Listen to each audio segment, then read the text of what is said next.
alaihi wasallam wa ala alihi wa ashabihi wa man tabi'ahum bi ihsanin ila yaumiddin, amma ba'du. Terima kasih kepada Al-Fadhil Ustaz Dr. Faisal dan ya seluruh sahabat-sahabat yang dirahmati oleh Allah Subhanahu wa taala. Mohon maaflah ya. Jadi insya-Allah ya kita akan pergi kepada satu penulisan lagi, bentuk penulisan hadis, iaitu penulisan Al-Masanid. Sampel kepada penulisan Al-Masanid ni insya-Allah kita akan pergi kepada Musnad Imam Ahmad Ibn Hanbal insya-Allah. Baik sahabat-sahabat yang dirahmati oleh Allah Subhanahu wa taala, kita terus ya kepada perbincangan. Kita mulakan dahulu dengan definisi Al-Masanid. Masanid musnadun musnadani masanid. Yang makna sirah mutahal juma' ia daripada musnad. Baik, musnad yang kita maksudkan di sini ialah sebahagian daripada tatawur penulisan hadis, di mana penulisan hadis ini dia bermula daripada namanya Al-Ajza', dia kemudian kepada Al-Musannafat, Al-Muwatta'at, kemudian ia lahirlah Al-Masanid, ya, dan seterusnya Jawami', ya Sunan, ya sebagaimana yang telah kita pergi hari itu Kutubus Sittah. Baik, sebahagian ia daripada ia perkembangan ia penulisan hadis ialah ia penulisan ia masanid. Sebagaimana yang disebutkan tadi ialah masanid di sini kita maksudkan ialah ia sebahagian daripada kaedah penulisan. Dia bukannya musnad mengikut ia definisi ilmu hadis dirayah. Ya, kalau mengikut ilmu hadis dirayah, ia musnad ni ialah wa musnadun isnadi min rawihi hatta mustafa walam yabin, ialah hadis yang ia terus langsung ia bersambung kepada Rasulullah sallallahu alaihi wasallam, ataupun disebut al-marfu' al-muttasil, itu disebut sebagai musnad. Tetapi musnad yang kita maksudkan di sini ialah ia sebahagian daripada perkembangan ia penulisan hadis. Baik. Penulisan Al-Masanid ialah penulisan yang berfokus bagi menjadikan hadis-hadis setiap sahabat ia dikumpulkan secara berasingan. Baik. Sebagaimana kita yang disebutkan tadi, ya sebelum penulisan Masanid ia disebut ia sebagai penulisan Al-Musannafat dan Muwatta'at.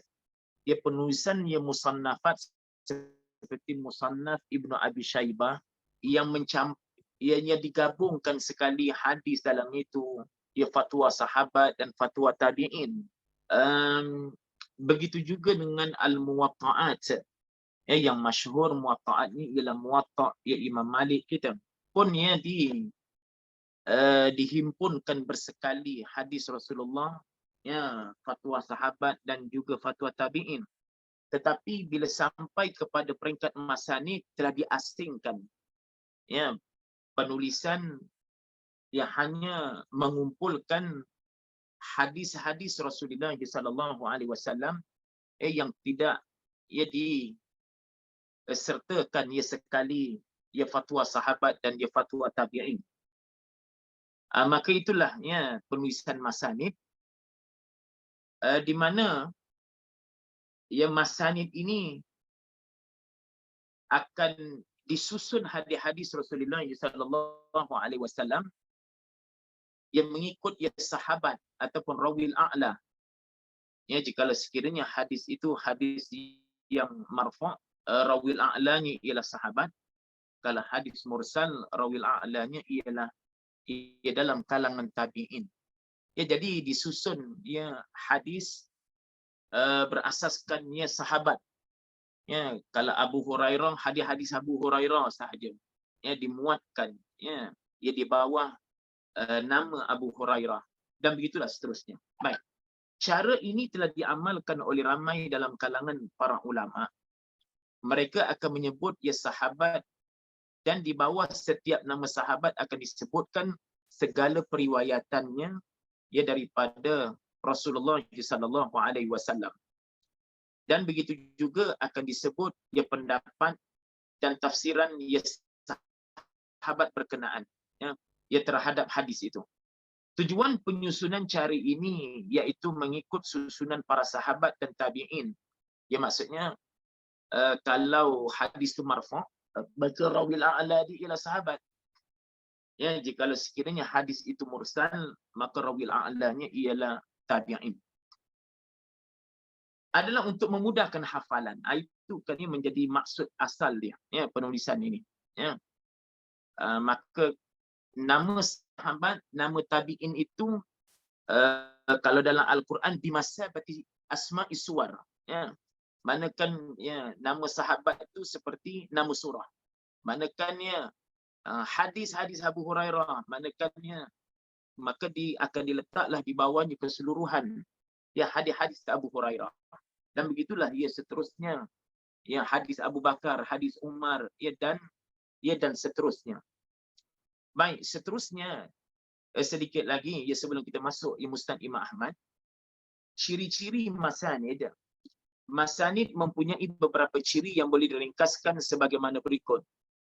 Ia disusun berdasarkan rawil a'la, iaitu sahabat. Ini jika sekiranya ya hadis tersebut marfu'. Ya. Jika sesebuah hadis itu mursal, ya maka rawil a'lanya ialah tabi'in. Ya, dalam penulisan ini para sahabat disusun mengikut metod penyusunan penulis dia. Ada yang menyusun ia berdasarkan ya huruf mu'jam. Makna didahulukan ya sahabat yang bermula dengan hamzah, dengan alif, kemudian ba, ta, sa dan seterusnya. Ya, makna mengikut huruf mu'jam.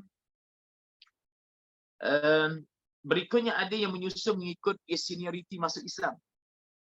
Makna dimulakan dengan hadis Abu Bakar, yang misalnya dia. Begitulah seterusnya, ataupun hadis Ali dahulu, ya, mana yang lebih awal masuk Islam, ya, dan seterusnya.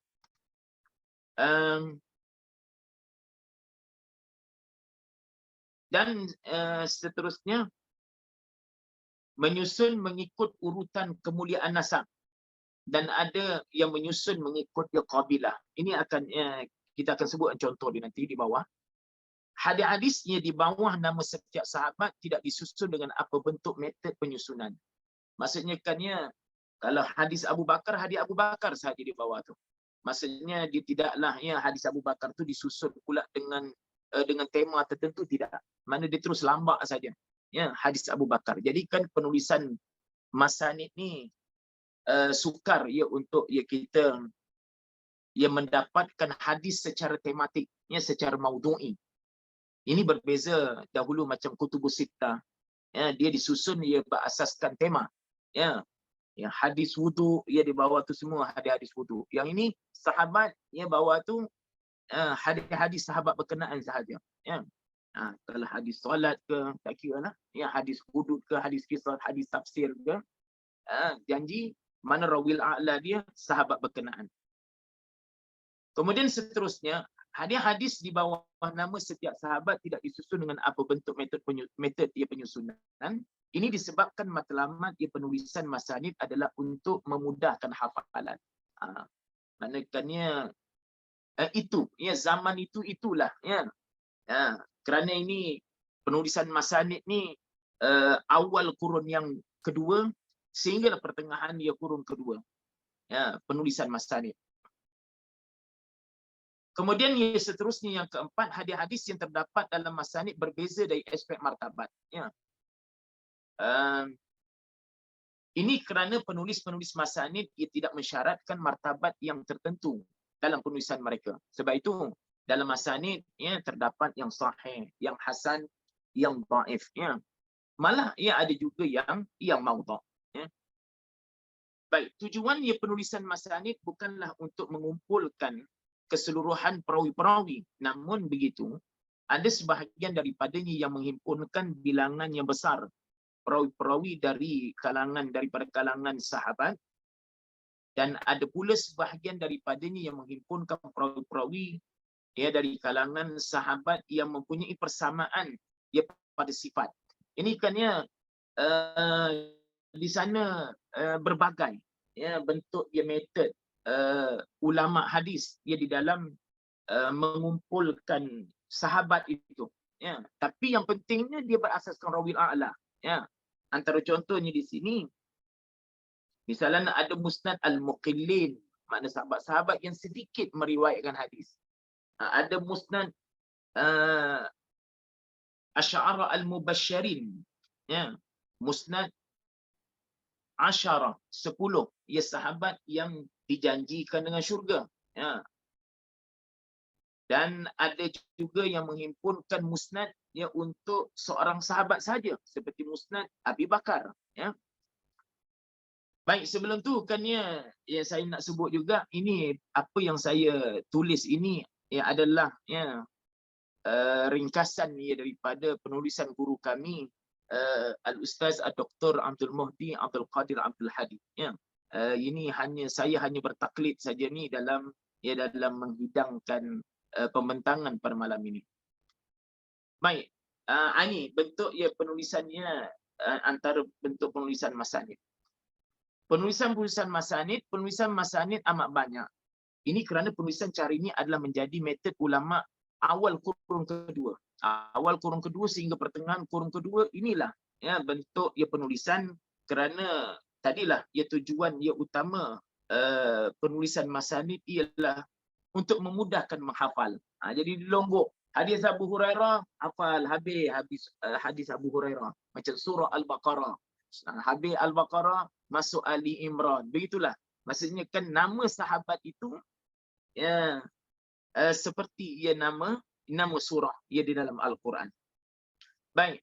Yang pertama, sudah tentulah yang paling besar sekali musnad ialah musnad Imam Ahmad Ibn Hanbal, yang insya-Allah kita akan bincangkan nanti. Musnad Imam Ahmad ini ialah musnad yang paling masyhur, malah apabila disebutkan musnad itlaqan secara mutlak, makna bi ghairi qaidin, tanpa dikaitkan dengan nama pengarangnya, disebut musnad saja, maka musnad yang dimaksudkan adalah musnad Imam Ahmad Ibn Hanbal. Kalau musnad-musnad yang lain akan disandarkan kepada pemilik musnad itu, seperti musnad Imam Humaidi akan disandar ke musnad Imam Humaidi. Begitulah seterusnya. Imam Abi Daud At-Tayalisi, musnad Abi Daud At-Tayalisi, dan anak rasa bolehlah baca contoh-contoh musnad. Yang paling besar ialah musnad Imam Ahmad Ibn Hanbal tadi, yang insya-Allah kita akan pergi nanti. Baik, faedah masanid ialah mengumpulkan hadis-hadis yang banyak mencakupi riwayat berbagai dan dipenuhi dengan torik-torik yang beraneka. Cara ini cara mudah untuk menghafalnya. Ketiga, di antara cara membolehkan seseorang untuk menemui hadis yang dikehendaki dengan mudah. Itu pun kalau musnad yang tidak besarlah. Kalau musnad yang agak besar seperti musnad Imam Ahmad Ibn Hanbal, agak sukar jugalah untuk kita nak pergi, terpaksa kita membaca satu demi satu yang hadis yang dimuatkan di dalam musnad. Namun berbeza nanti musnad Imam Ahmad ni kan banyak ulama yang memberikan khidmat sehingga ada ulama yang menyusun musnad Imam Ahmad itu berbentuk tema, berbentuk tematik, untuk memudahkan generasi generasi yang mendatang untuk menggunakan musnad Imam Ahmad Ibn Hanbal. Nanti insya-Allah sampai pada musnad Imam Ahmad kita akan bincang. Baik, sekarang kita masuk kepada musnad Imam Ahmad Ibn Hanbal. Baik. Penyusun kitab, sedikit biodata Imam Ahmad Ibn Hanbal. Imam Ahmad bin Hanbal ialah seorang ulama yang masyhur lah. Beliau ialah imam mazhab fiqh yang terkenal. Ya, kesan peninggalan ilmu beliau tersebar luas. Ia diperkatakan oleh lidah manusia. Keiltizaman beliau bersama kebenaran menjadi beliau ikutan ya para da'i. Ya, secara khusus dalam isu fitnah khalqul Quran ya, sehingga perkataan beliau diabadikan di dalam kitab-kitab. Lau sakatal alimu taqiyah wal jahilu yajhal famata yatabayyanul haq, ya, yang sentiasa diulang-ulang, ya, demi mempertahankan ya Al-Quran itu sebagai kalamullah yang qadim, ya, bukan kalamullah yang hadis. Baik. Imam Ahmad rahimahullah, dia telah dilahirkan pada tahun 164 Hijriah. Beliau membesar dalam keadaan yatim. Dia menuntut ilmu semenjak awal hayatnya. Beliau pernah berkata, saya telah mempelajari hadis semenjak 179 Hijriah. Telah sampai berita kepada saya tentang kematian Hamad bin Zaid. Hamad bin Zaid ini ialah antara ulama besar hadis di Basrah. Pada ketika itu saya berada di Majlis Hashim. Beliau telah mempelajari hadis daripada ulama-ulama yang terkemuka pada zamannya, seperti Ibrahim bin Sa'ad, Hashim bin Bashir, Sufyan ibn Uyainah, Yahya bin Al-Qattan. Ini semua ulama jarah wa ta'dil. Ini ulama-ulama besar lah tu ni. Abdul Rahman bin Mahdi, Mahdi bukan Mubdi. Muhammad bin Idris Asy-Syafi'i, Imam Syafi'i kita lah.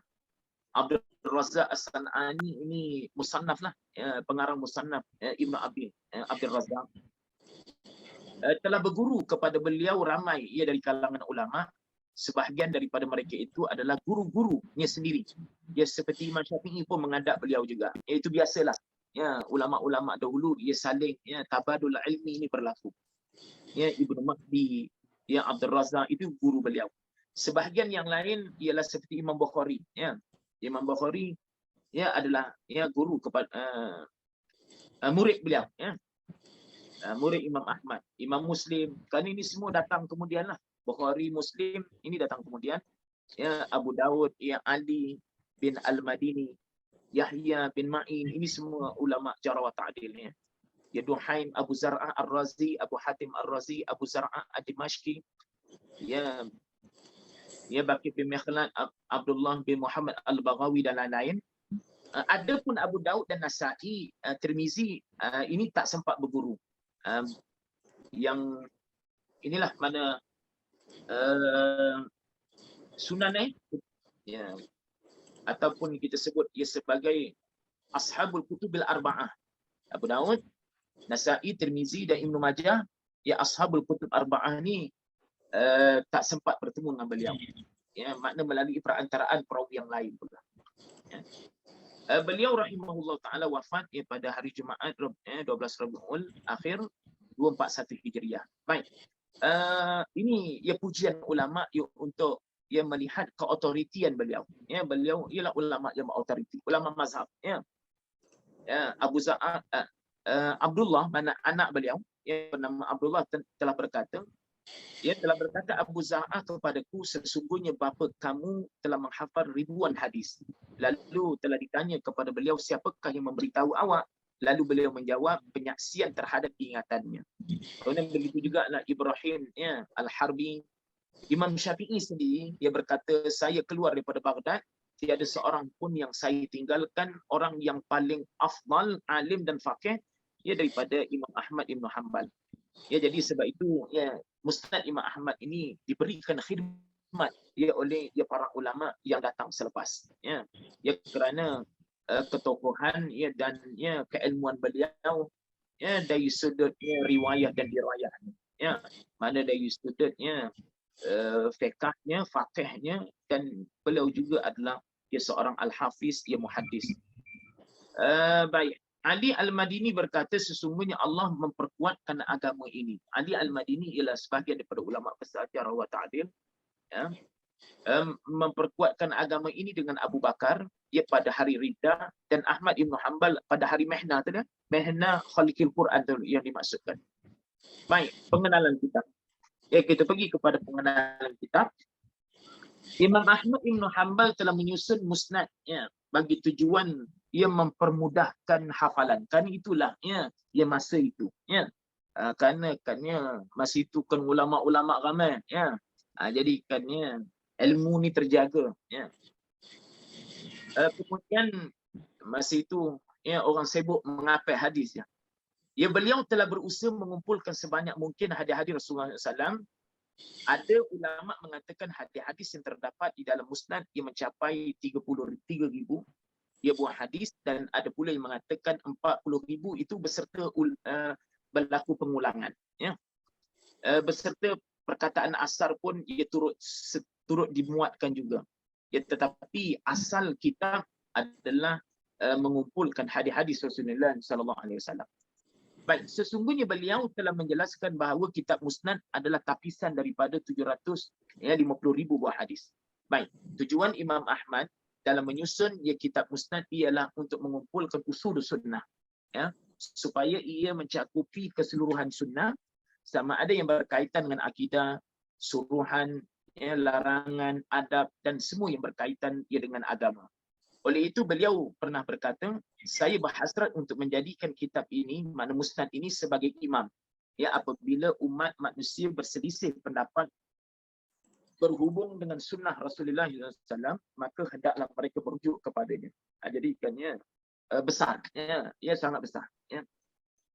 Dalam perkataan beliau yang lain, kitab ini telah saya kumpulkan dan membuat penapisan daripada bilangan asalnya 750,000 tadi. Ya. Buah hadis, jika berlaku perselisihan dalam kalangan orang Islam berhubung ya, dengan hadis Rasulullah SAW, maka hendaklah mereka merujuk kepadanya. Baik. Imam Ahmad dia telah menyemak musnadnya beberapa tahun. Dia semakkan beliau berpusat kepada membuat penilaian terhadap darjat hadis, sama ada sahih ataupun dhaif. Oleh itu musnad ia mendapat kedudukan yang baik dari sudut kesahihannya. Ya. Bukanlah ia peranan musnad hanya semata-mata pengumpulan sahaja. Ya, maknanya di sana ia turut dinilai. Ya, bukan semata-mata al-jam'u, kumpul semata-mata. Tetapi dia menitik beratkan soal martabat sesebuah hadis, walau bagaimanapun secara umumnya musnad berpegang dalam menyenaraikan hadis-hadis min dairatil maqbul, mana termasuk dalam daerah hadis yang diterima. Kerana menjadi usul dalam mazhab Imam Ahmad bin Hanbal, mereka mendahulukan hadis dhaif mengatasi ara'ur rijal daripada pandangan rijal. Malah ia sampai dalam hukum hakam sendiri. Kesungguhan Imam Ahmad dalam menilai dan menghukum terhadap hadis, sama ada sahih dan dhaif, ternyata dapat dilihat kepada kedudukan dan ketinggian musnad itu sendiri. Baik, ini orang yang datang kemudian, yang melihat ulama hadis yang datang kemudian, yang melihat kekuatan hadis yang terdapat dalam musnad. Sebagai contoh di sini Al-Hafiz Abu Musa Al-Madini berkata, Ahmad tidak mentakhrijkan hadis dalam musnadnya. Takhrij maksud di sini ialah menyenaraikan hadis berserta dengan sanad dia. Itu maksud takhrij di sini. Kerana takhrij penggunaan masa asri riwayah berbeza dengan maksud takhrij zaman kita sekarang ni. Zaman kita ni asful ahadis ila masadriha al-asliyah saja. Ma'abayani hukmi alaiha. Tetapi takhrij kalau digunakan bahasa masa asr riwayat, takhrij dengan maksud zikrul ahadis bi asaniha. Itu maksud takhrij. Dalam musnad melainkan daripada perawi yang diyakini kebenaran dan keagamaan dia. Itu kata Al-Hafiz Abu Musa Al-Madini.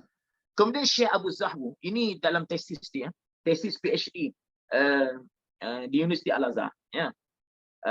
Martabat syaraf ulah ni Syekh Abu Zahbu. Ketika mengumpulkan 3 perkataan ulama terhadap musnad, dia cuba menserasikan perkataan ulama yang 3 berkenaan. Ada ulama menyatakan semua hadis yang terdapat dalam musnad boleh dijadikan hujah. Itu yang pertama. Kemudian ada pandangan ulama yang kedua mengatakan terdapat dalam musnad hadis sahih dan dhaif. Kemudian ada perkataan ulama terdapat dalam musnad hadis sahih, dhaif, malah maudhu' pun ada. Ni. Yang ketiga ni ditambah satu lagi maudhu'. Jadi kan ini 3 pandangan ulama terhadap status hadis di dalam musnad. Lalu Syekh Abu Zahwu telah menserasikan ini dalam kitab Al-Hadis wal Muhaddisun. Ini kalau sahabat-sahabat kita di Azhar kalau mengaji Manahijul Muhaddisin, Al-Hadisul Muhaddisun, Syekh Abu Zahwu ini akan menjadi rujukan utamalah. Baik, 3 pandangan ulama ni bagaimana cara Syekh Abu Zahwu mentaufikkan, menserasikan 3 perkataan ni. Kemudian beliau telah menserasikan mana terhadap 3 pandangan ulama yang berbeza di atas tu, di antara 3 perkataan ini dengan menyebutkan hadis-hadis yang terdapat dalam musnad daripada himpunan Imam Ahmad tidak didapati maudhu'. Kalau Imam Ahmad yang mengumpulkan tidak terdapat sebarang maudhu'. Paling kurang min dairatil maqbul, kerana hadis dhaif hadis yang diterima maknakan jumhur ulama yang menerima hadis dhaif paling kurang fi fadail amal. Malah ramai ulama sampai ke darjat hadis hukum pun mereka terima, terutama dalam mazhab Imam Ahmad Ibn Hanbal. Banyak hadis-hadis yang dhaif digunakan untuk pensabitan hukum. Tapi asas jumhur mengatakan hadis dhaif adalah pada fadailul amal, untuk targhib wa tarhib, al-qasas, as-siyar, boleh diguna pakai. Cuma maknakannya kalau yang Imam Ahmad kumpulkan tidak didapati maudhu', tetapi tambahan yang dilakukan oleh anak dia Abdullah. Abdullah inilah dia selepas kewafatan Imam Ahmad, Abdullah dia telah menambah lagi terhadap musnad, yang inilah yang terdapat hadis maudhu'. Itu di sisi pandangannya Abu Zahwu terhadap hadis-hadis yang terdapat dalam musnad Imam Ahmad Ibn Hanbal. Baik, metodnya susunan kitab. Metod susunan kitab.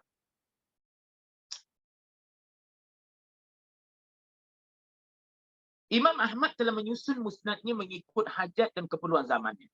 Pada zaman beliau, tujuan penulisan ialah untuk memudahkan menghafal sunnah. Oleh itu, seorang hafiz akan menulis apa yang dia hafal, supaya orang lain turut menghafal sebagaimana dia menghafal.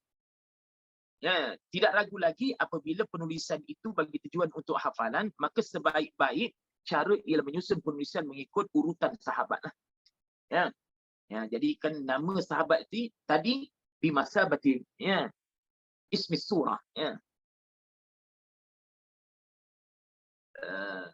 Baik, seterusnya maka di bawah setiap nama sahabat akan disenaraikan di segala periwayatan. Sama ada hadis ataupun asar. Tanpa melakukan apa-apa bentuk penyusunan terhadap hadis-hadis yang di bawahnya. Maksudnya tanpa menggunakan apa-apa metod, sama ada berasaskan huruf mu'jam ke ataupun berasas tema ke dan sebagainya. Oleh itu akan didapati hadis hukum berada di samping hadis raqaq, hadis tafsir. Jadi begitulah. Jadi kalau orang yang pergi kepada musnad bagi tujuan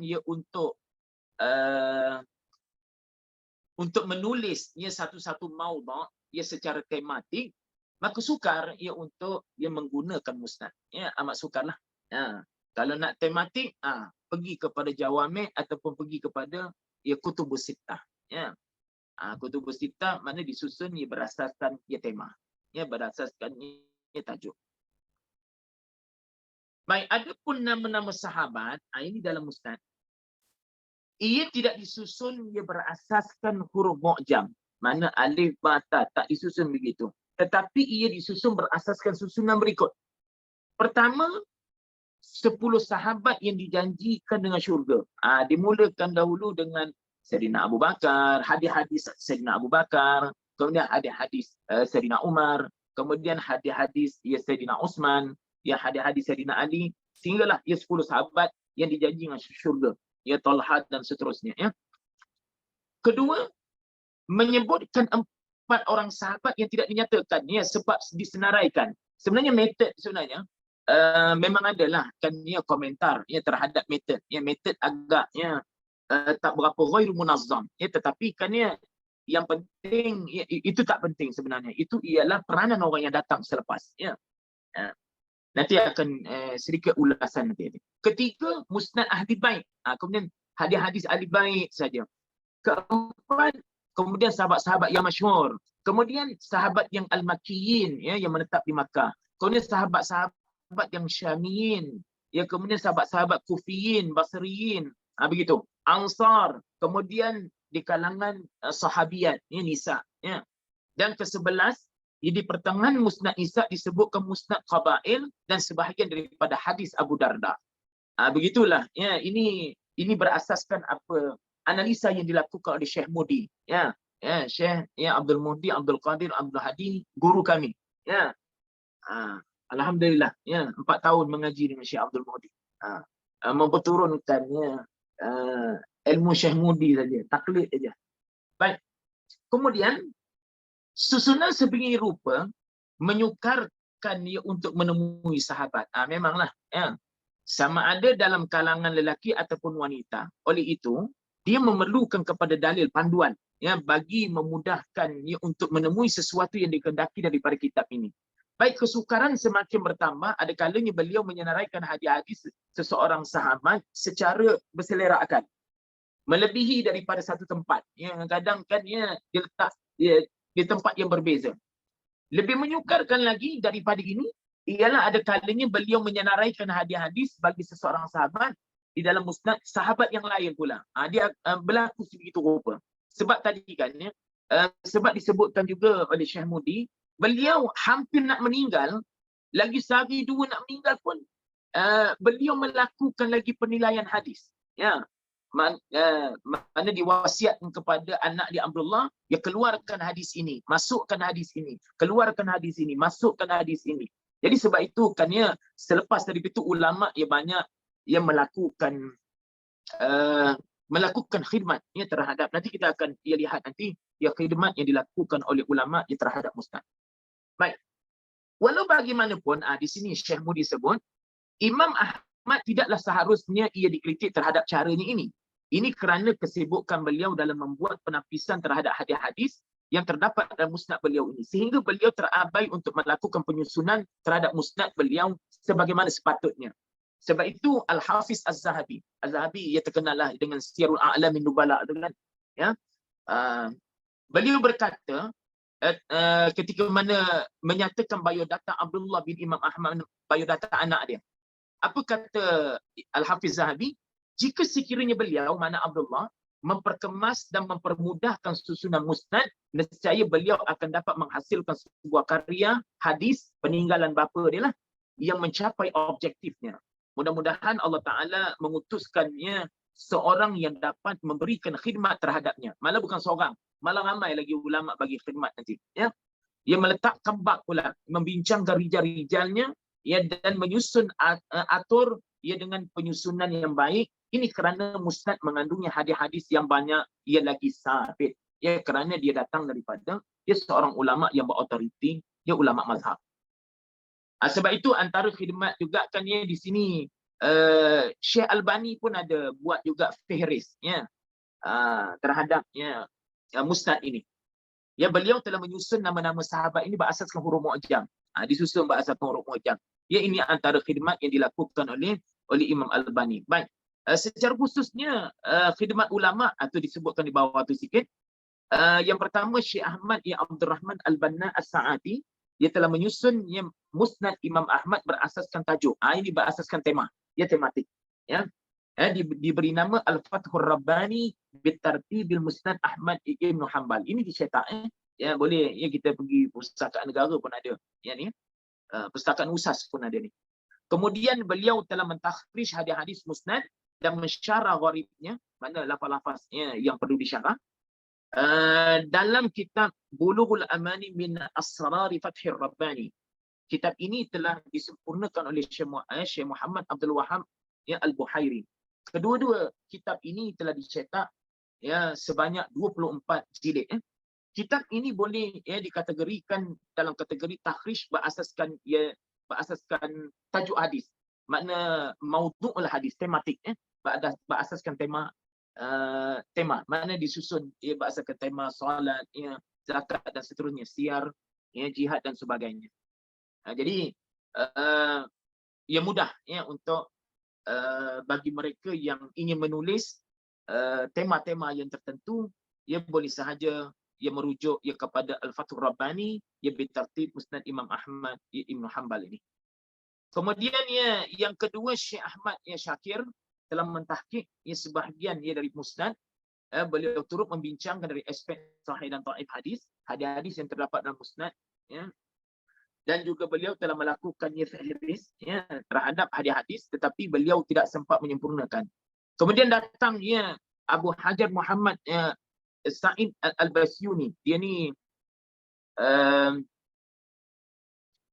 yang dia ni pustakawan ni, ya, telah melakukan fihris terhadap hadis-hadis Musnad Ahmad, dan beliau telah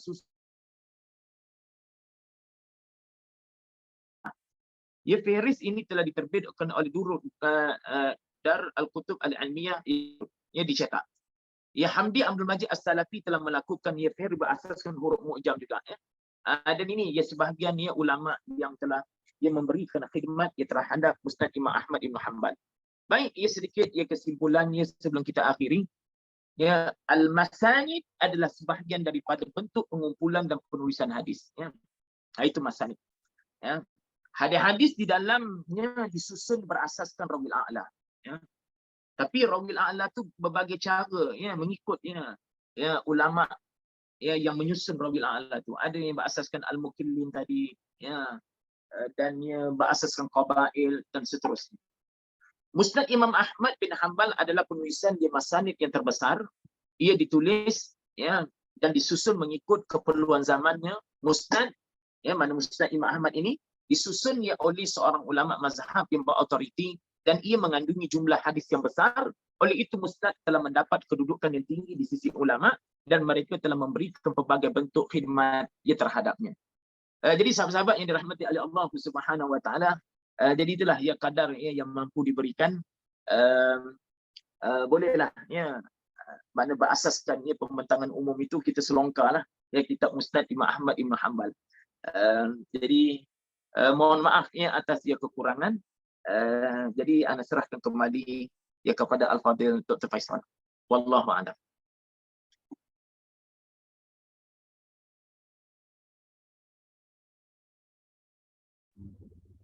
Jazakallah khairul jazak kepada Ustaz Suhaimi di atas pembentangan sebentar tadi. Kalau ada sahabat-sahabat kita sebarang pertanyaan ataupun taklif ataupun apa-apa yang boleh dikongsikan, dipersilakan. Persilakan.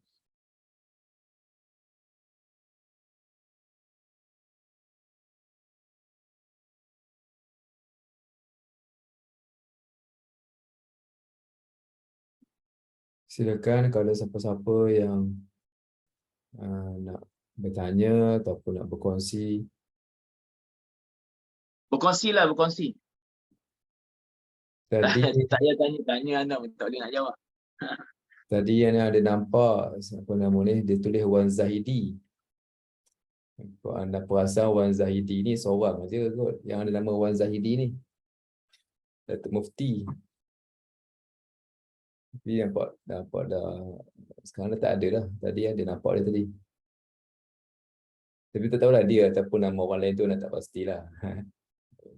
Allahu Akbar, malulah nak kalau begitu Ustaz Faisal, Dr. Faisal. Okey, sila kalau ada siapa-siapa.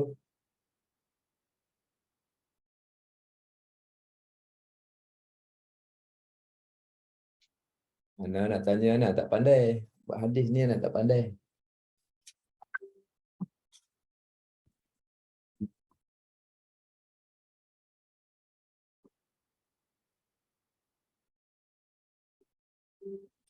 Kalau Ustaz, kalau nak dapatkan hadis, kitab hadis lah yang ni, Ustaz Ahmad ni, adakah kita boleh mengikut ataupun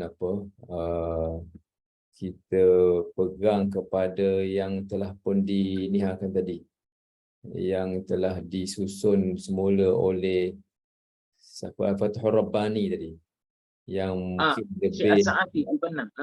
lebih tersusun berbanding dengan karya asal ke begitu ke macam mana Ustaz? Ya, betul. Maksudnya kan yang telah ditahqiq Syekh Ahmad Syakir tadi, yang kemudian As-Sa'di, manakannya iaitu lebih, dan begitu juga tadi kan pustakawan tadi, Al-Hajari tadi, itu kan lebih teratur dan lebih mudah kita pergi kepada hadis. Hakikatnya kan sebab itulah Kutubus Sittah menjadi pegangan kita, kerana apa-apa juga hadis yang terdapat dalam Musnad Imam Ahmad ia telah disaring oleh ulama yang datang kemudian, manakah seperti Imam Bukhari dan ulama-ulama yang baki lagi daripada yang 5 lagi. Jadi cukup kita pergi di situ, namun bukanlah keseluruhan, namun sebab itu kan Syekh Abu Zahbu tadi kan bila beliau nyatakan bahawasanya hadis-hadis dalam Musnad Imam Ahmad min dairatil maqbul, mana dia termasuk dari dalam daerah yang diterima. Malah kan kalau mengikutnya ulama kita sebahagian di Azhar, tak apa dah kita naik member, kita bawa Musnad Imam Ahmad Ibn Hanbal ni, sebab Imam Ahmad Ibn Hanbal dia melihat hadis bukan dia sekadar dari sudut dia perawinya semata-mata, tetapi dia melihat hadis dari sudut amalan dia. Kerana kan dia tradisi dalam Islam ni, kita amal kita turun dahulu, kemudian kan dokumentasi dia datang kemudian. Jadi kan oleh kerana dia ni seorang yang faqih, maka dari sudut amal itu, maka faqih lagi kukuh. Yang ini kan dari sudut periwayatan perawi, manakan perawi meriwayatkannya. Sebab itu kan hadis-hadis hadis-hadis fuqaha ni kan lebih kukuh sebenarnya. Sebabkannya fuqaha ia memperturunkan amal dia, kemudian dalam masa yang sama ada periwayatan perawi, makna hadis itu sendiri. Begitu. Kerana hadisnya dia tidak cukup ia bersendiri dengan hadis. Kerana kebanyakan hadis adalah ahad kan. Itu majoriti hadis. Mutawatir ia boleh dibilang. Kebanyakan ialah ahad. Maksudnya ahad, ahad makna yang tinggi ahad ialah masyhur. Yang masyhur marwi fauqa masalasa. Makna diriwayatkan lebih daripada 3, 4 ataupun 5 orang perawi. Kemudian lepas itu aziz, kemudian gharib.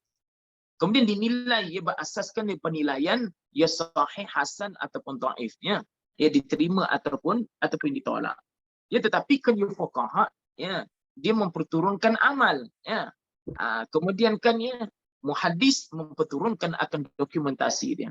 Sebab itu kalau mengikutnya ulama-ulama azhar kita, kerana memandangkan Imam Ahmad itu ialah seorang yang faqih, maka boleh sahaja terus kita analisa hadis di dalam Musnad Imam Ahmad bersekali dengan Quran, bersekali dengan ijma' dan bersekali dengan qiyas, sebagaimana dalam kaedah usul fiqh itu. Tapi bukanlah bersendiri, hadis itu bersendiri, mesti bersekali dengan nas-nas yang lain, nas-nas dalil-dalil yang lain. Wallahu a'lam. Ustaz, sikit lagi soalan Ustaz. Apa nama ni? Kalau dalam Imam Ahmad ada tak berapa, kalau ada disebutkanlah dia, kalau ada orang kira hadis Imam Ahmad yang tak termasuk dalam Sunan Sittah ni ada orang kira. Ada tak orang kira? Setakat ini anda tak ada maklumat, Dr. Faisal. Kalau itulah maksudnya kan ya, cantik juga tu, makna fikrah jayidah tu. Makna maksudnya kan ya, yang ada dalam musnad tapi tak ada dalam kutubus sittah kan. Cantik tu fikrah jayidah mumtazah ya. Setakat ini anda angkat tangan. Itu anda tak ada maklumat ya, Dr. Faisal. Terhadap bilangan tersebut. Tapi fikrah mumtazah tu. Kalau tak ada boleh buat kajian tu. Ya. Ya. Maknanya kena buat review literature tu. Kalau tak sebab apa namanya, bila sebut hadis Imam Ahmad ni banyak. Berapa ribu hadis tak Imam Ahmad? Itu tadi kan ya, makna kalau yang termasuk yang berulang ya, sampai 400,000 buah hadis tadi kan. Kalau tak berulang 40,000 30,000 buah hadis tadi, 30 berapa ribu tadi? Allahu Akbar. 33,000. 33,000 tadi kan. Kalau yang berulang sehingga 40,000. Ada 40,000. Maksudnya besar. Banyaklah. So kalau ikutkan hadis dalam 6 kitab hadis tu, mungkin tak sampai jumlah 33,000 kan Ustaz? Ya. Maknanya ada hadis-hadis yang memang tak masuklah dalam tu, dan mungkin ialah orang pengkaji nak kena tahulah kenapa sebab tak masuk, apa sebab masuk kan. Ya. Itu termasuk asar pula tadi tu, yang 40,000 tadi. Itu termasuk asar. Yalah itu ya daripada pada apa-apa sahabat lain, kalau ada nak apa-apa silakan.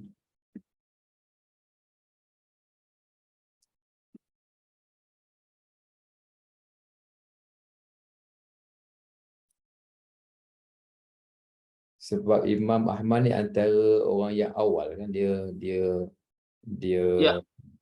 antara orang yang awal dalam mengumpulkan hadis.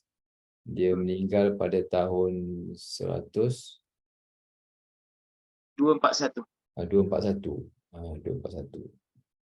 So antara yang awal mengumpulkan hadis, dan tentunya Imam Bukhari dan Muslim telah pun melihat hadis-hadis yang disusun oleh Imam Ahmad bin Hanbal. Ya, malah guru kepada Imam Bukhari. Imam Ahmad itu sendiri.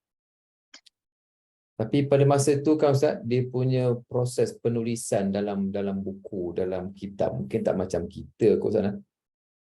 Maknanya dalam mereka imla, mereka maknanya menulis secara bertulis tangan.